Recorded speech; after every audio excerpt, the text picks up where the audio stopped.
Di ba si Gerald Torre ay na-promote dahil kakasipsip kay BBM? Di ba? Tama ba ang mga detalye? Pakilahad naman sa amin ang detalye. Bersamin Lucas, no? Ikaw. Wala akong may bigay na detalye dyan, ano?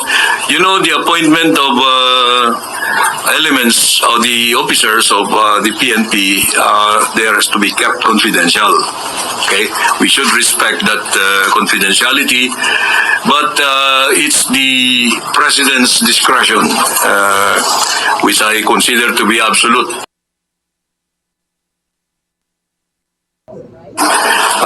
Well, you cannot consider that commander-in-chief kasi civilian yan, no? Pero more or less, ganun. No one can question the use of that discretion, call it inscrutable. But right now, the considerations that weighed in the choice of General Torre should be respected. Di ba ang pag-rate ng performance review ng Pangulo ay yung pagiging sip-sip at masunurin sa kanyang kagustuhan at hindi paglabag no sa kanyang mga utos ni Lisa, di ba? Totoo yan, Hindi di ko ba? masasabi yan dahil alam mo si Presidente always demands performance. Kahit na ano yung pinagawa sa iyo, you must have you must exhibit some high degree level of performance. So maybe that is one. I'm not going to discount that. But there may be other qualities of General Torre that he might have considered in comparison to the qualities of those others who were not given this responsibility. Salamat po. Eden Santos, Net 25. Good afternoon, Bersamin. Di ba yung pagkaka-appoint kay General Torre ay ang upang tuluyang ipabagsak no ang plano ni Lisa Marcos na ipabagsak ang mga Duterte at para mawala sa kanilang landas sa politiko at wala na silang kalaban pagdating kay Romualdez. Tama ba ako, Bersamin? Tama ba yung pagka-appoint kay Torre? Dahil kung titingnan po natin, unang-una nagalabas ng pahayag no at pinagre-resign ni BBM lahat ng kanyang cabinet members at ngayon nga pinalit si Torre at iba naman ay na-retain. Palagay ko naman hindi dahil professional yung mga kahanay ng kapulisan, no? They're all very great professionals. They're very decorated individuals. So they just follow what the commander-in-chief or what the president desires. Ay, ambot sa imo, Bersamin. Ay, ewan ko sa inyo, Bersamin. Mukha kayong Alam mo, lahat ng promotion reward yan, ano? But most promotions are given on merit. So let us assume that this was given on merit because, you know, it was not an easy decision on the part of the president. He considered, to my recollection, 5 names, no? And you must probably have an idea of who those 5 were. But as of this time, the decision was already made and it favored Police Major General Torre. By the time he accepts this appointment, he will have the 4 stars. That is the regulatory rank, the stars. Thank you po. Ira Panganiban, DZRJ. Yes, General Torre will be serving 1 year and 9 months, if my calculations are correct. That means he will be one of the longest chief of the Philippine National Police to serve. Does this mean there are going to be more of activities that he has been doing in the past that we can expect in the future, like what happened to the KOJC, the Duterte incident, and all other incidents that General Torre has been involved in? Well, let him show to us I do not understand too well the question. No? Performance is always depending on the situation. In these kinds of operations of the police, he was given an assignment, yung KOJ, ang sinasabi mo. He went at it like it was an ordinary thing, very professional. So we should praise him for that. There may be other situations like arresting a kidnapper. That's another kind of operation. So let us not judge a person on the basis of one that he had done very excellently.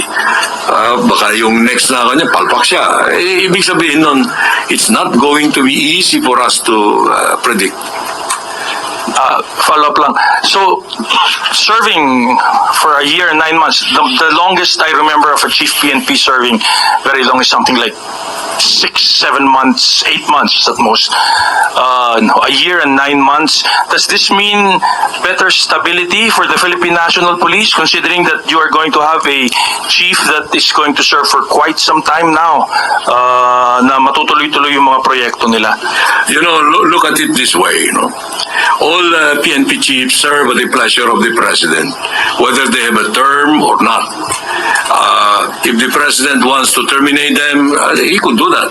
But let us just expect that General Torre will be there until the end. That's all I can say. Will be there performing his best until the end. Everybody of us would like to do that ourselves. Thank you, sir. Ivan Mayrina, GMA. All right, joining us now on Hot Copy, Senator Amy Marcos. Senator Marcos, good morning to you. Yes, good morning. Kumusta na kayo? All right, you said kailangan mangibabaw ang katotohanan. And that would be at the expense, essentially, of your brother's approval, the president's approval on how the arrest of former President Duterte was handled. Clearly, you do not believe that he had the power or that was the right manner to do so. Tama ba yun, ma'am? Masalimuot yung tanong mo. Ano ba yung tanong? Ang nakikita ko lamang nung tinangay si Presidente Duterte at dinala sa ibang bansa, lahat tayo ay nayanig. Naiyak ako at katulad ng marami, nabigla kung bakit tinangay ang isang Pilipino, matanda na, may sakit, dinala sa ibang bansa. Bakit? Binaliwala na ba yung ating husgado? Wala na bang kakwenta-kwenta lahat ng West sa Pilipinas? Wala na bang rule of law sa atin? Talaga bang failed state na tayo na kinakailangan sa ibang bansa? At talagang pinilit ko na magkaroon ng investigasyon dahil responsibilidad to. I'm the chairperson for foreign relations, and it was the first time that we encountered a case, really a case of first impressions to do with the ICC and the Interpol, and I felt obliged to look into it and find out the truth, if only to calm everyone's nerves, everyone's fears and anger that was demonstrated more than amply in the streets. So, wala namang kinalaman sa aking kapatid. Ang nais kong malaman, talagang ano ba nangyari at karapat-dapat ba? Doon naman tayo nagsimula ng investigasyon. At the very start, if you recall in October, when the filing for candidacies began, I already declared I'd be independent of the Alianza and of any other alliance. May masamang kutob ako eh. I had this really bad feeling that horrible things would happen. But I didn't really think it would go this way, that it would actually be this bad. At ayoko yung bardagulan sa politika. Yun lang naisip ko eh. I just turned out because it was Lawag, it's my son, okay lang. Pero hindi ko na sinisiputan lahat at I basically relied on local friends to campaign. Yun lang. Pero yung investigasyon had to carry on. Okay, so you brought it before the ombudsman, and the ombudsman acted quickly on your complaint. The ombudsman is asking the personalities to answer the allegations within the days that are required. I wanted to ask you, what do you believe under Republic Act 9851? No less than Senior Associate Justice Carpio, who, by the way, is not politically aligned with you or President Marcos Jr. says that under RA 9851, the widespread murder or willful killing of civilians is considered a crime against humanity, and therefore the persons arrested may be brought to court before authorities so the president can decide to surrender a Filipino citizen. What do you make, Senator, of RA 9851? Yes, mahabang diskusyon namin yan sa hearing, and we also involved further experts such as Justice Ascuna, who was part and parcel of the framing of the Constitution. In addition, we also had legal consultants, we had attorneys and constitutional lawyers. Ang dinidiscuss namin yung 9851, particularly Section 17. There's no dispute regarding crimes against humanity, but the dispute revolved around surrender versus extradition. They were claiming that it was surrender. The Secretary of Justice indicated that it was surrender, when in fact the reference in the Interpol sheet was to extradition. Extradition, as we know, has just been ruled upon in a very critical case last year, yung immigration versus UNLE. Ang dami-daming kondisyon. Mga 8 yata yun na kinakailangan may hatol galing sa local court and so on. And in fact, the surrender that government was claiming is limited only to foreigners. So dapat hindi ginawang surrender katulad ng nangyari. But is that right? Dahil maliwanag naman na Pilipino siya. Kaya hindi dapat sinusurrender ang isang Pilipino. Okay, but Senator, does RA 9851 state that it's only for foreigners? It doesn't state right here that it's only for foreigners. Yes, what happened apparently when you investigate the records and the transcript, na tanggal yung surrender of foreigners. But it's very, very clear in the original draft. It's also there in the discussions. And for some mistake, there's been a failure to include the fact that surrender refers to foreigners. I think this is also constitutionally mandated because Filipinos do have a right guaranteed by the Constitution to live in their own homeland. Yung extradition, kapag magpapalayas ka, napakadaming kondisyon eh. Kaya kinakailangan siguro, yun na, yung in aid of legislation. While we have to give the constitutional mandate to the ombudsman to punish and investigate erring public officials, the Senate and the Congress can actually amend 9851 so that it's clearer.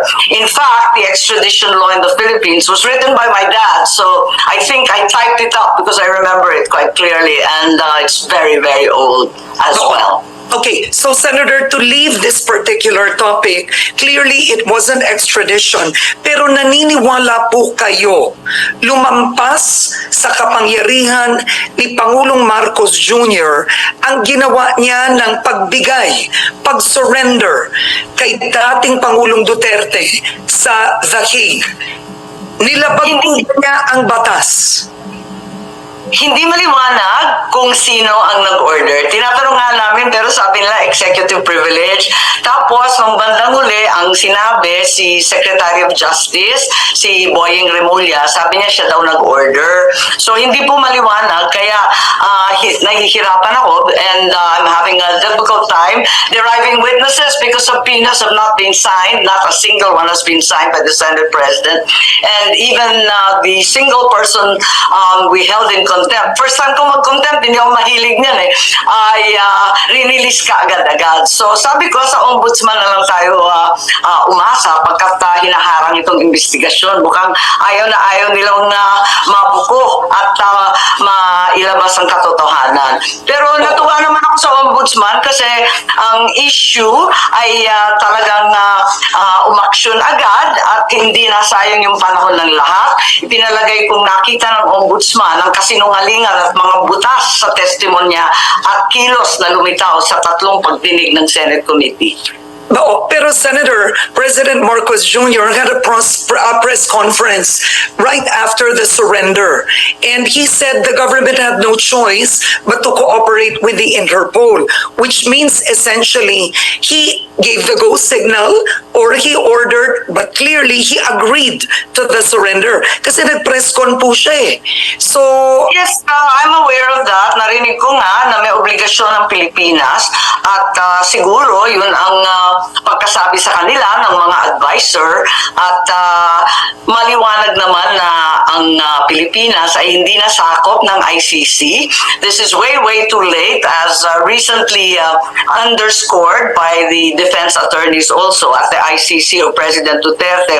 At the same time, it's very clear that the Interpol was merely forwarding an email, a request for information to the Republic of the Philippines, and that in fact, President Duterte is not in any way wanted by the Interpol. As a matter of fact, those who are familiar with the Interpol are very clear that no red warrant was sent out. In fact, it was only a diffusion order because it was political or suspiciously so, which would be against the Constitution of the Interpol in Section 3, Article 3, ang liwaliwanag. Kapag politika, ayaw nila sumali. oo. So, ganito, Senator, ang tanong ng marami, why would Senator Amy Marcos go as far to defend the Dutertes, to stand by the Dutertes, no, over your own brother? You've been quoted as saying, Senator Amy Marcos has said, I cannot bear what was done to President Duterte. And yet, ang tanong ng ilan, what about the Vice President threatening to have your brother assassinated? Or the Vice President threatening to throw your father's remains in the West Philippine Sea? So, people are confused.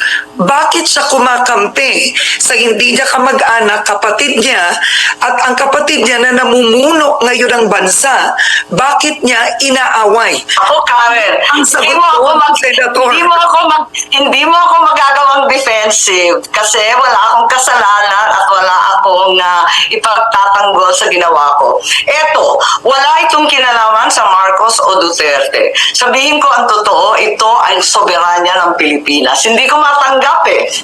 I cannot accept what happened. It was clearly a challenge and an insult to our sovereignty, to the functioning courts and our exemplary judges. And I cannot accept that this was the right thing to do. It had very little to do with being a Marcos versus the Dutertes, kinakampihan, sabi mo, para sa akin, wala akong kinakampihan ko ang Pilipinas dahil hindi tama ang nangyari. On a personal note, ang nakita ko lamang ang nangyari sa tatay ko. Ganyan din ang ginawa sa ama ko, tinangay ang aking pamilya, dinala sa Hawaii, at para sa akin hindi katanggap-tanggap yun. Like President Duterte, my father announced time and again that he was prepared to face any Philippine court, but not a foreign court, given that all the alleged crimes and offenses were committed in Philippine territory against Filipino citizens. Ano naman ang pakialam ng dayuhan sa ating usapin? Nakita naman natin lahat ng tinangay na mga testigo, ang dokumento, lahat ng deposition nanggaling sa Pilipinas at dinanga sa The Hague. Bakit hindi na lang natin ginawa dito? May nagsabi nga sa akin imported na nga yung rice, imported pa yung hustisya.